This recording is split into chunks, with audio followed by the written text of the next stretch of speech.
nosotros vivimos en una cultura bastante inmediatista, ¿cierto? Seguramente los que tienen algunos años se acuerdan de la escena, ¿no es cierto?, del muchacho que fue al McDonald's y quería ahí su cuarto de libra ahora. Nosotros queremos cada vez las cosas más al instante. Y la tecnología ha favorecido esto, porque todo es muy rápido. La nueva generación no va a saber qué es lo que es enviar una carta y esperar 15 días que te respondan, ¿cierto? O simplemente tener que cargar o descargar en el Emul o esos programas de descarga del inicio de los años 2000, canción por canción, y esperar 40, 50 minutos por una única canción, ni hablar de videos y películas. Hoy día tenemos todo así como con mucha velocidad, y eso de cierta manera nos condiciona a que queramos las cosas más rápidamente.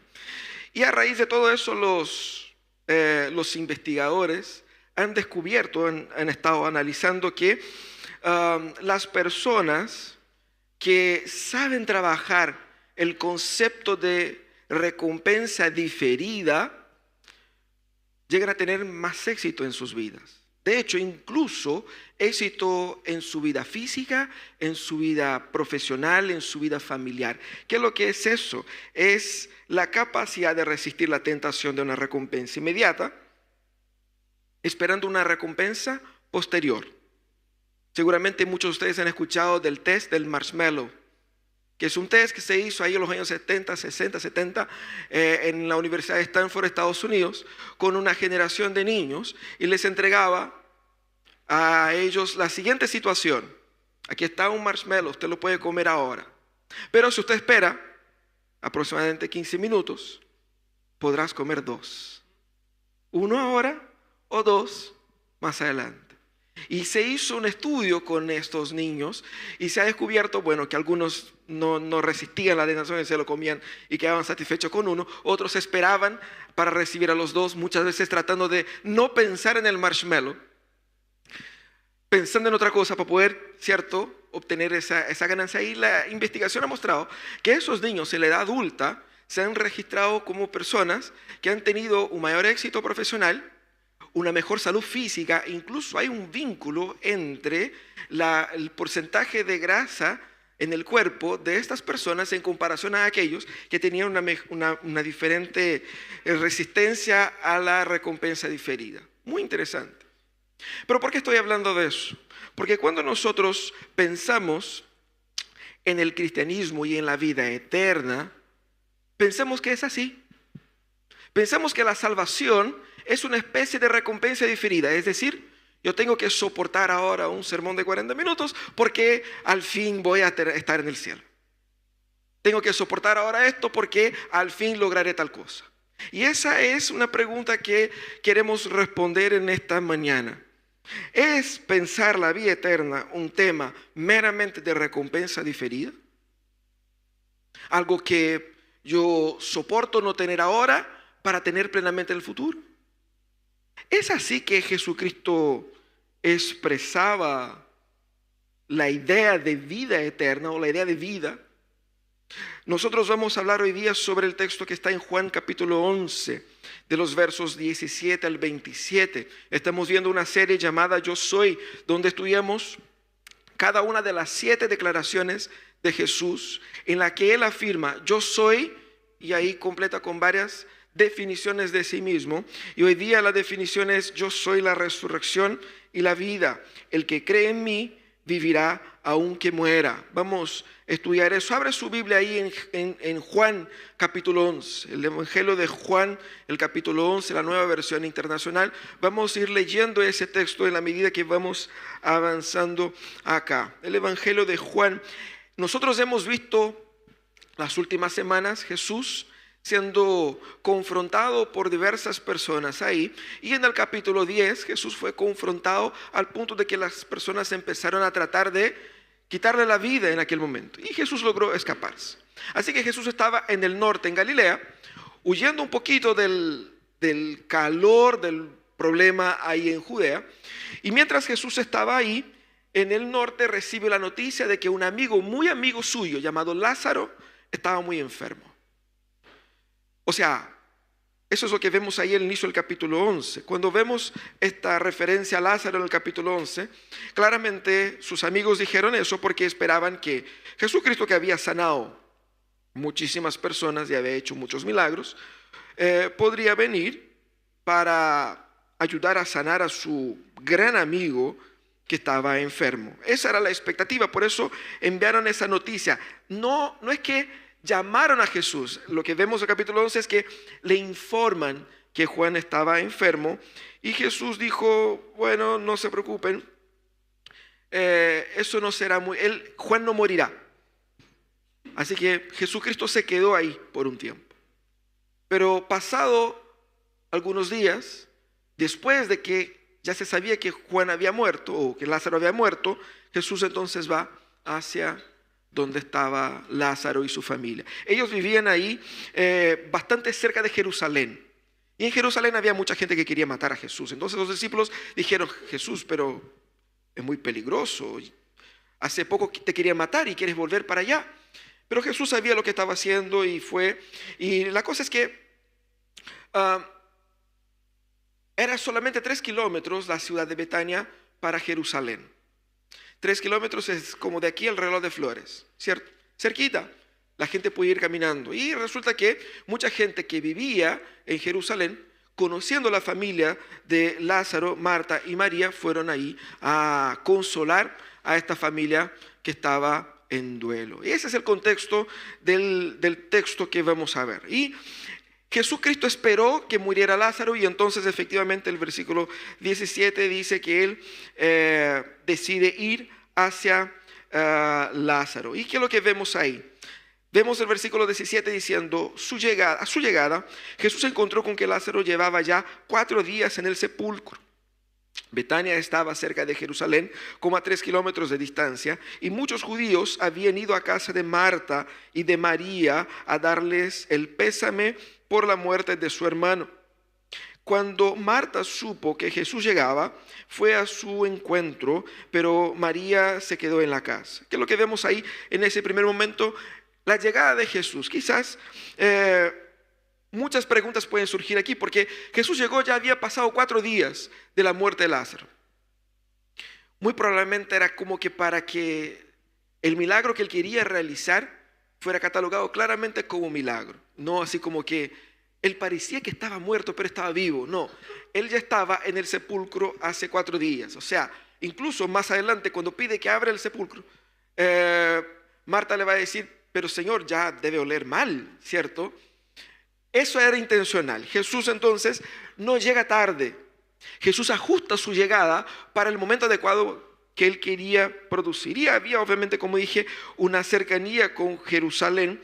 Y muchos judíos, el texto dice que muchos judíos fueron a dar consuelo a María. Nosotros a veces miramos eso como algo normal, pero fíjense, eso puede indicar que Marta, María y Lázaro eran personas muy respetadas, quizás de bastante influencia, incluso económica, dentro de la comunidad de los judíos de la zona. Nosotros hemos predicado hace unas semanas de que María, hermana de Lázaro, aquí hermana de Marta también, había derramado sobre Jesús un perfume carísimo. Seguramente ese perfume no vino de la nada, ¿cierto? Ella probablemente tenía recursos, seguramente, muy probablemente la familia tenía algún recurso, pero eso es irrelevante aquí. Lo que es relevante es que Jesús llega, ya habiendo pasado 4 días, y Marta, que tenía la clara evidencia de ser más proactiva que María, se encuentra con Jesús, y por lo que entendemos, más privadamente. O sea, Jesús no entró en la ciudad, estaba afuera, para que la gente no empezara a molestar y todo el tema. Entonces Jesús, esperando afuera de la ciudad, Marta, sabiendo que Jesús está ahí, ella va hacia Jesús. Y ese es el primer momento. La primera pregunta que vemos con esa llegada de Jesús es con relación a ¿por qué Jesús tardó tanto? ¿Por qué Jesús tardó tanto? Aquí vemos la importancia de entender los tiempos de Dios. Los propósitos redentivos y redentores de Jesús, que incluía a Lázaro, desafiaba las expectativas de las personas. Marta y María quisieran que Jesús hubiese llegado antes. Sus discípulos esperarían que su maestro fuera antes. Pero Jesús no fue antes ni después. Los tiempos de Dios se dan en los tiempos de Dios. Eso es lo que Jesús quería mostrar aquí. Jesús tiene una agenda y Él hace todo a su tiempo. Eso es lo primero que vemos a la llegada de Jesús. Pero llegó Jesús y se encontró con Marta, ¿cierto? Cuando Marta supo que Jesús llegaba, fue a su encuentro, pero María se quedó en la casa. Señor, dijo Marta a Jesús, si hubieras estado aquí, mi hermano no habría muerto. Pero yo sé que aún ahora Dios te dará todo lo que pidas. Marta estaba en duelo. Y como cualquier persona que haya perdido un ente querido, eso duele, por eso tiene ese nombre. Eso te descompone emocionalmente. Quizás en muchas circunstancias ya no estás pensando con la misma claridad. Y Marta se encuentra con Jesús por amor a Jesús, por preocupación y por agradecimiento incluso.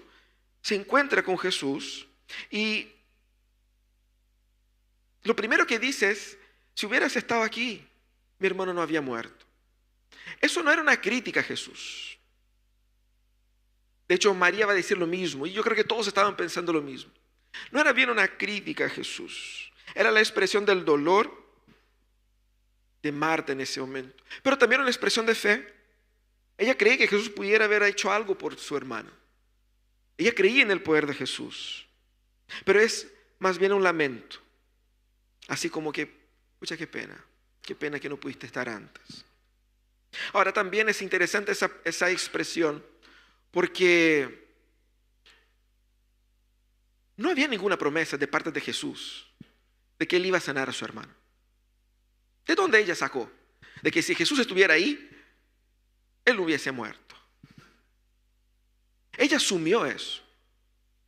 Ella asumió que era incluso solamente el hecho de la presencia de Jesús que impedía a Jesús de sanar a su hermano.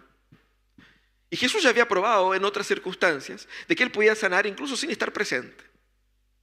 El caso del siervo del centurión, que estaba allá en su casa, Jesús le dice, vayan tranquilo que ya está sano el muchacho.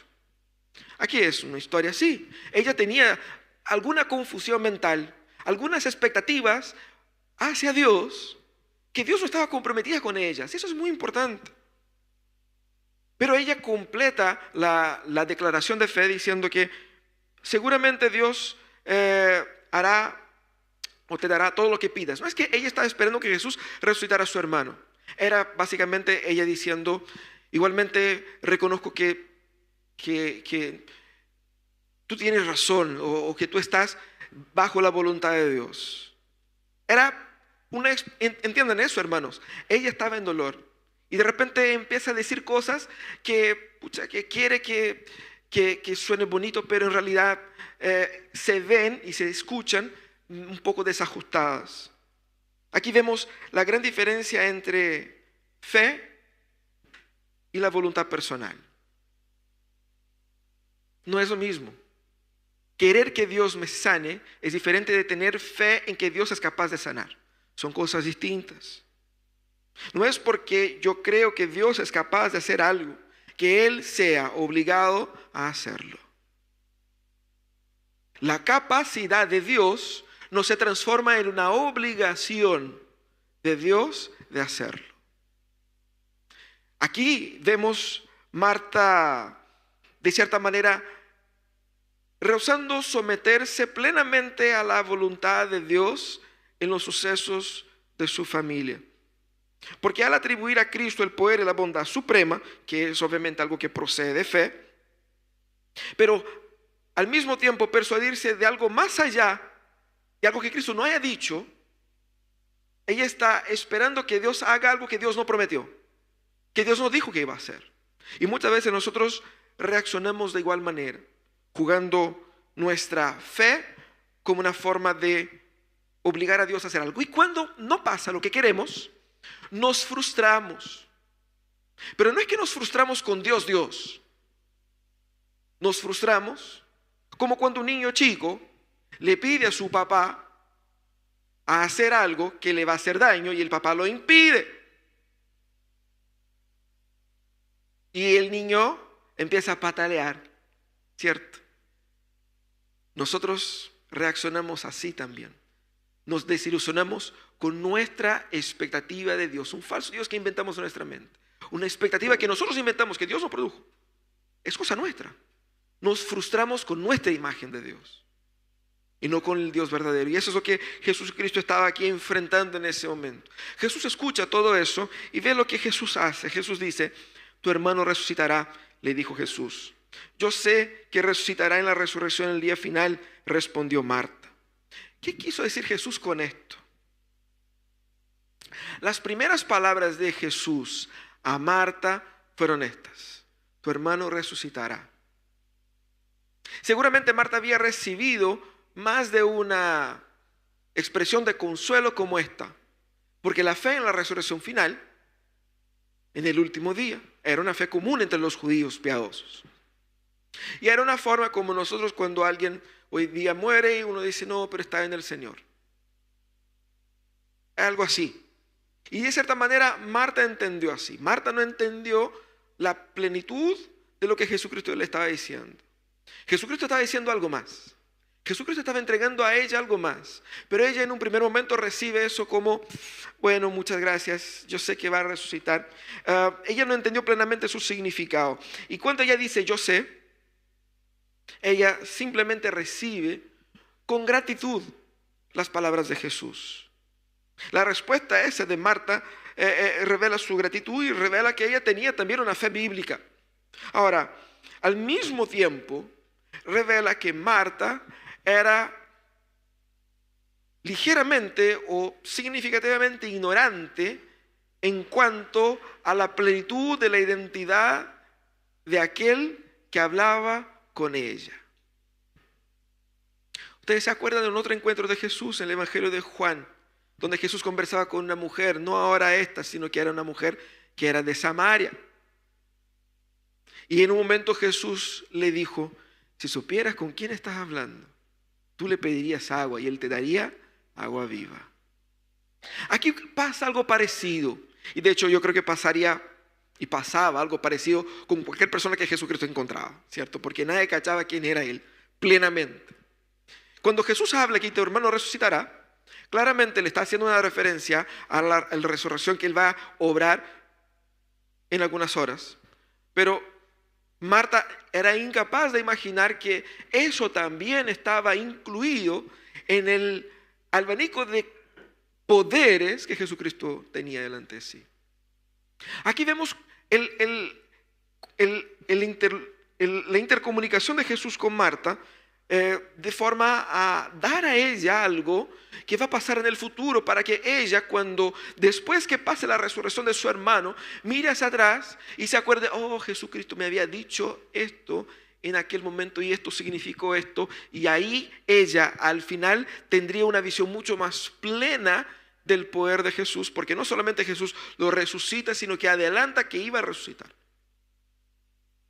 Entonces Jesucristo aquí dijo eso no solamente para informarla o no solamente para dar a ella algún tipo de consuelo. Más que nada, lo que hace Jesús aquí es hacerla partícipe de lo que él iba a obrar. Porque cuando Jesús dice: tu hermano va a resucitar, y si yo me lo imagino que iba a resucitar físicamente, ¿qué pasa en mi cabeza?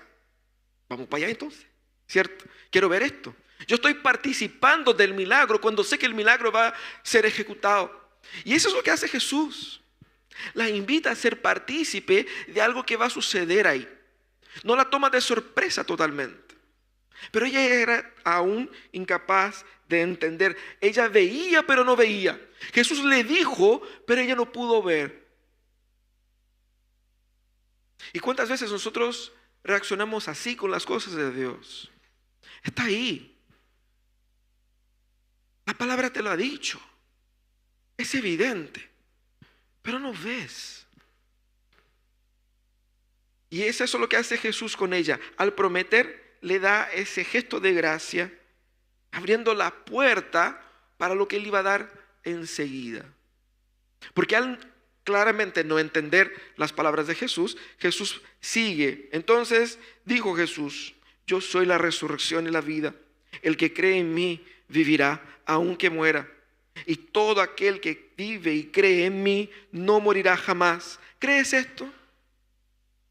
Todo el diálogo de Jesús con Marta aquí es un diálogo que tiene que ver con fe en la persona de Jesucristo. ¿Y qué es lo que hace Jesús aquí? Plenamente se revela. Marta dijo, no, yo creo que restará el último día, porque su mente todavía asociaba la idea de la recompensa diferida, un sufrimiento provisorio para una herencia definitiva y mucho más ventajosa. Pero Jesús cambia esto. Y Jesús rompe incluso la barrera de la situación de la muerte parcial de su hermano. Jesús empieza a hablar de algo más profundo acá. Jesús afirma, yo soy la resurrección de la vida. Y Jesús rompe esa barrera de lo típico consuelo al enlutado, invitando a Marta y a todos nosotros a construir una esperanza escatológica, y la palabra escatológica tiene que ver con el fin del tiempo, una esperanza del fin del tiempo, pero que no es para el fin del tiempo, sino que ahora. Como si Jesús trajera el fin del mundo para hoy. Nosotros no queremos eso, queremos el fin del mundo al final de la vida. Cuando sea viejo, cuando esté muriendo, cuando esté el fin de la vida, ahí pensaré, ¿qué me pasará cuando muera? Eso no es tanto un problema bíblico. Jesucristo cambia esa lógica. El problema no es qué es lo que va a pasar cuando mueras. El problema es que lo que pasa es ahora. Jesús trae ese problema escatológico para ahora y Él dice, yo soy la resurrección y la vida. Jesús aquí está llamando a Marta y a nosotros de una fe genérica y abstrata sobre cuándo eventualmente muera, resucitaré el último día, para un día que yo no sé cuándo, no sé cómo, no tengo mayores informaciones más allá de lo que vemos en las Escrituras. Él llama a ella para una fe personal y concreta en Él. Y Él va a decir, la resurrección soy yo. La resurrección no es un evento abstracto al final de la vida, soy yo. Yo soy la misma resurrección y la vida. ¿Qué es lo que Jesús quiere hacer aquí? Primeramente, lo que Jesús da a Marta y a nosotros es perspectiva. ¿Sabe qué es lo que es perspectiva? Seguramente usted ya compró algo por internet. Sobre todo si usted compra en algún sitio chino, es muy importante que vean las fotos, ¿cierto?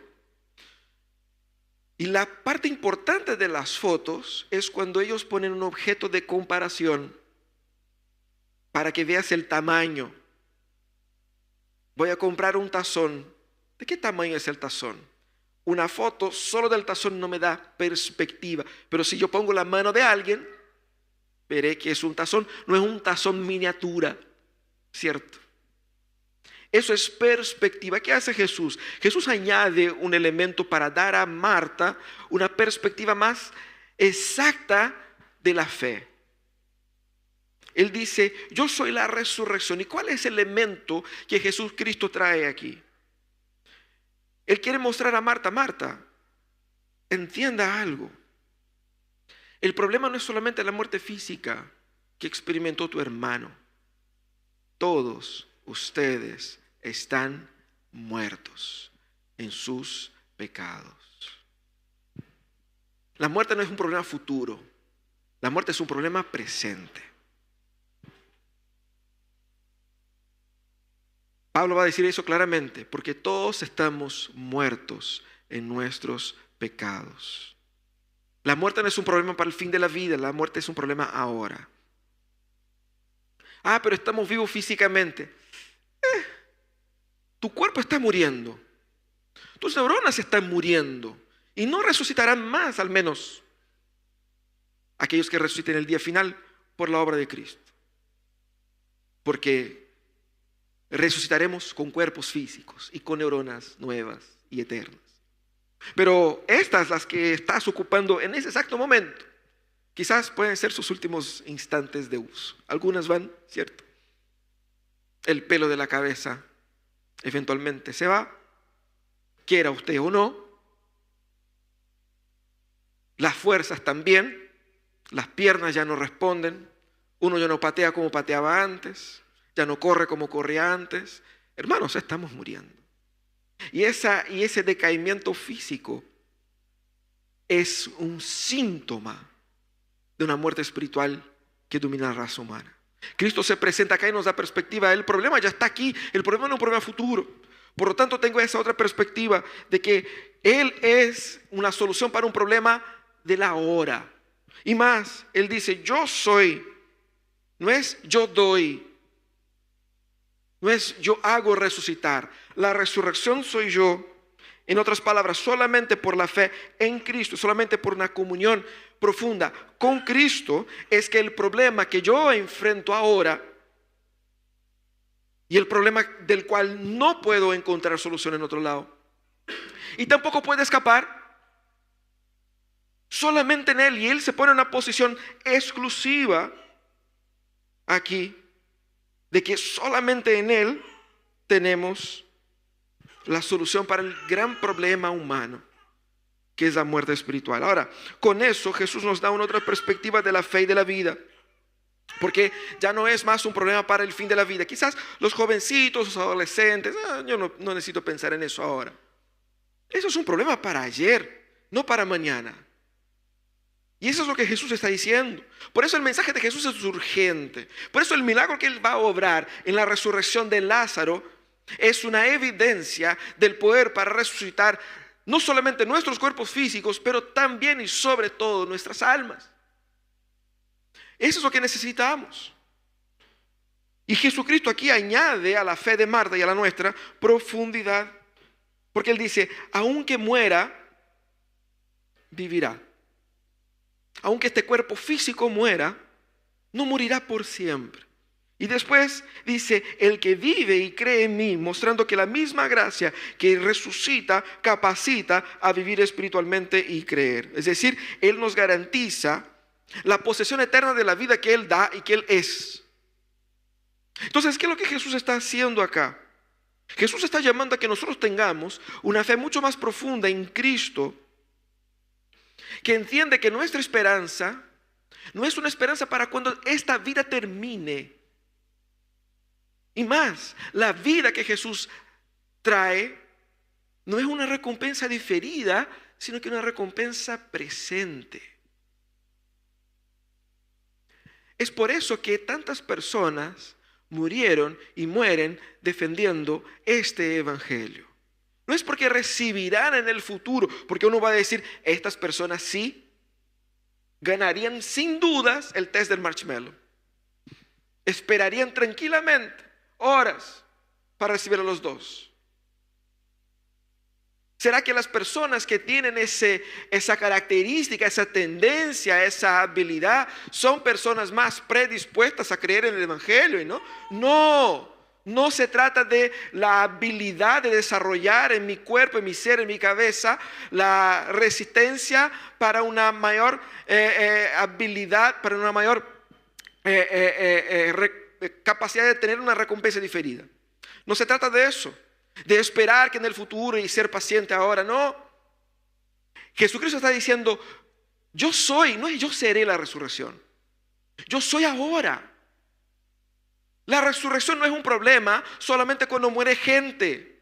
Porque normalmente cuando hay un funeral leemos ese texto para animar a los corazones a que depositen sus esperanzas en Cristo, porque al final de la vida, el fin de la vida es ahora. Porque si no has nacido en Cristo, tú eres el muerto.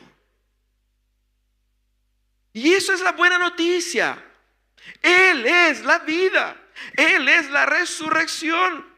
Creer en Jesús no es un ejercicio moral. Creer en Jesús es una transformación espiritual producida por Él. Él es la vida. Y solamente Él es capaz de librarnos de las cadenas de la muerte que nos esclavizan. Y eso es lo que Él dice acá. Ahora, ¿cómo responde Marta a todo eso? Sí, Señor, yo creo que tú eres el Cristo, el Hijo de Dios, el que había de venir al mundo.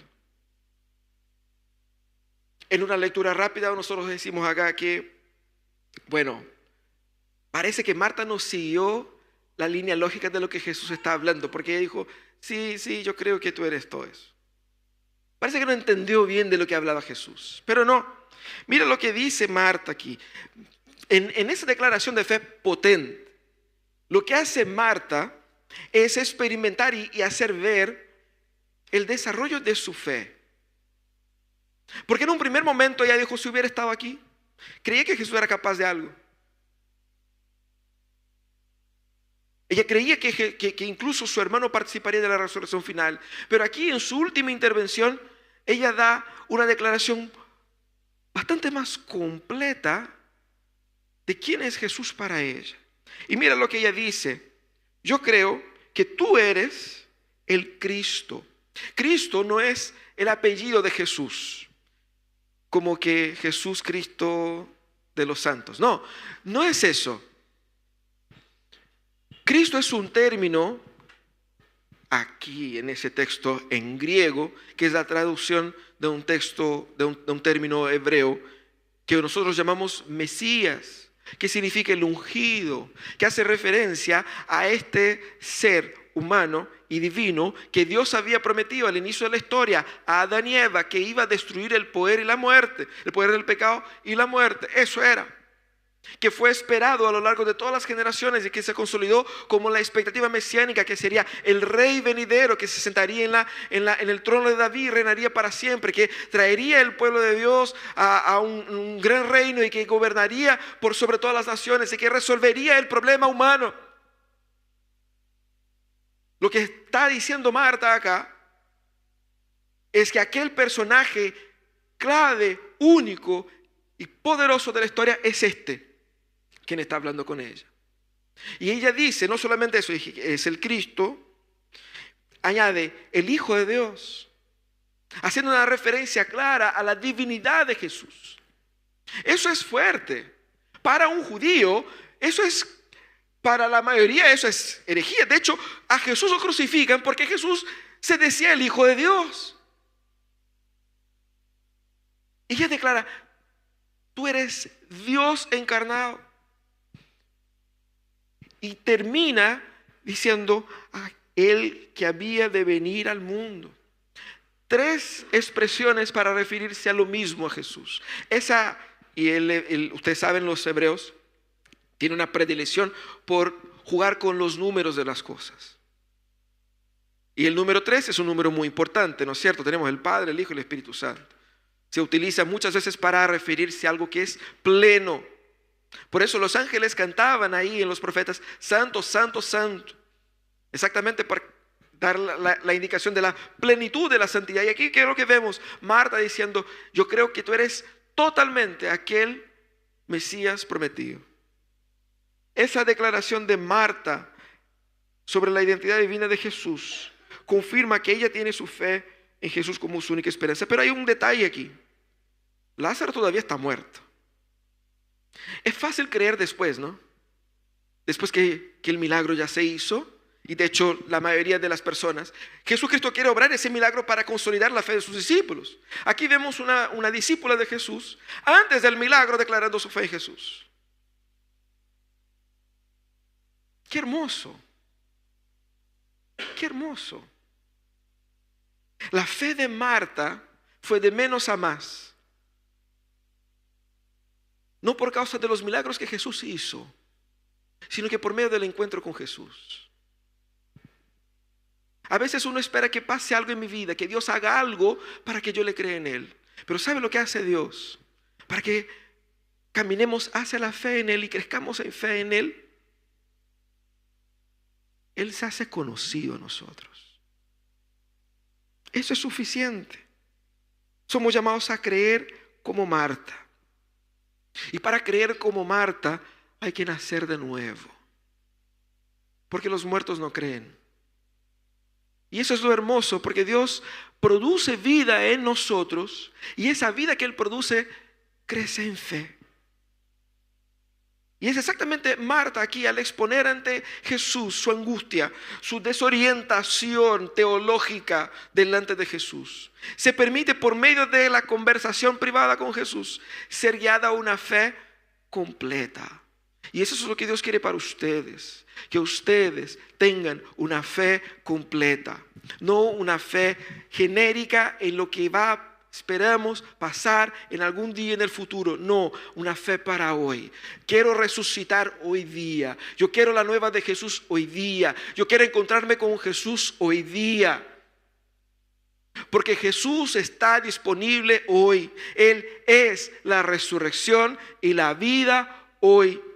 Y Él es la certeza de que al tener esa vida, no moriremos jamás. No es solamente la muerte física, la muerte espiritual, la muerte emocional, la muerte existencial. Porque muchas personas están vivos físicamente, quizás gozan incluso de buena salud, pero están al borde de la muerte emocional, al borde de la muerte social, que están totalmente desilusionados con su vida, con su futuro, con su propósito. Cristo vino para traer vida.